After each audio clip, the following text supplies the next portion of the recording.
Bapak, Ibu, saudara-saudara, sidang perkabungan yang terkasih dalam Tuhan Yesus Kristus, tentang kematian bukan lagi peristiwa yang baru dan asing bagi kita. Dan setiap orang memang akan menghadapi yang namanya kematian.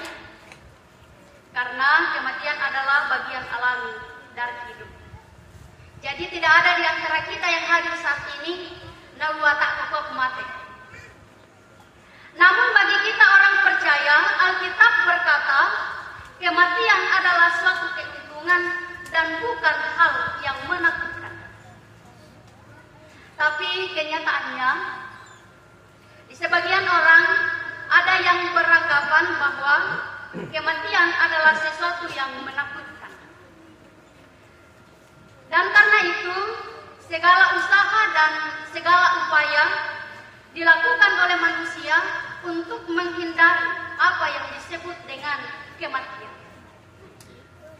Tetapi Bapak, Ibu, saudara-saudara, kita harus memahami, kita harus mengetahui bahwa kematian tidaklah memandang umur dan keadaan manusia. Soal kematian bisa datang kapan saja, di mana saja, dan dalam situasi hidup yang bagaimanapun, serta dalam usia beberapa pun. Ada yang meninggal saat masih dalam kandungan, meninggal saat baru lahir, masih kanak-kanak, remaja, pemuda. Bahkan ya ada juga seperti almarhum ini, dan bahkan ada yang dalam usia yang lanjut, patudiwa ya matuati. Ya sangat luar biasa rancangan Allah terhadap manusia, dan manusia tidak dapat dengan persis mengetahui kapan ajal seseorang tiba. Yang artinya hanya Allah lah yang mengetahui kapan ajal seseorang tiba. Lalu ketika ada keluarga yang meninggal, mengapa perasaan kehilangan itu mendatangkan duka? Karena memori kita mengundang untuk mengingat seluruh kehidupan orang yang meninggalkan kita. Kita mengenang selama dia hidup, dan saat itulah kita merasa sedih, apalagi ketika yang meninggal itu adalah keluarga dekat, sebagaimana yang terjadi di tengah-tengah kehidupan keluarga kita di sini. Atas kuasa, rencana dan kehendak Tuhan, Dia memanggil kembali kekasih kita Bapak Joan atau Bapak Pendeta Simon Petrus Rabai, yang kita saksikan saat ini dia berbaring kaku di tengah-tengah kita.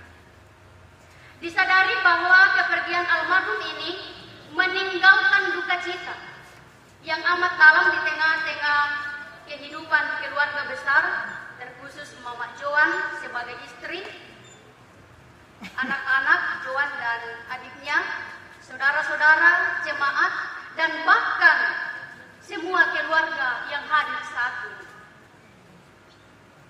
Namun kita harus akui dengan iman bahwa kehidupan di dunia ini sementara sifatnya. Dan memang di dunia yang kita geluti saat ini tidak ada yang kekal.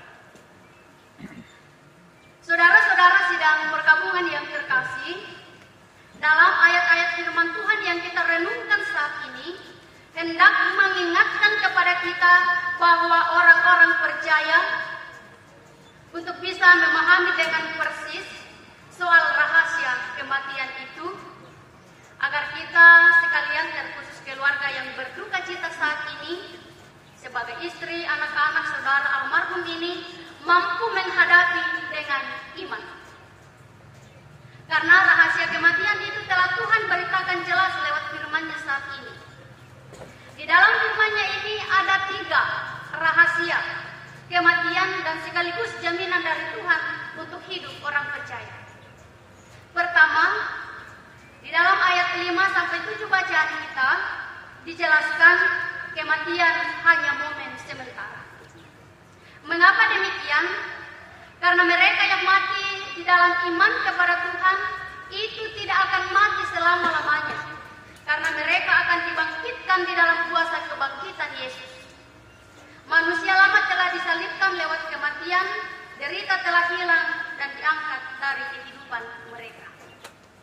Kedua, ayat 8-9, di situ ada janji tentang hidup kekal. Meski yang mati di dalam Tuhan akan hidup, mereka yang mati di dalam Tuhan akan hidup bersama-sama dengan Dia di dalam kekekalan.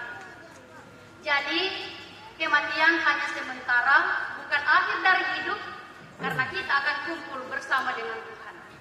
Itu rahasia indah yang kadang kita lupa di saat menghadapi kematian orang-orang yang kita kasihi atau kita sayangi.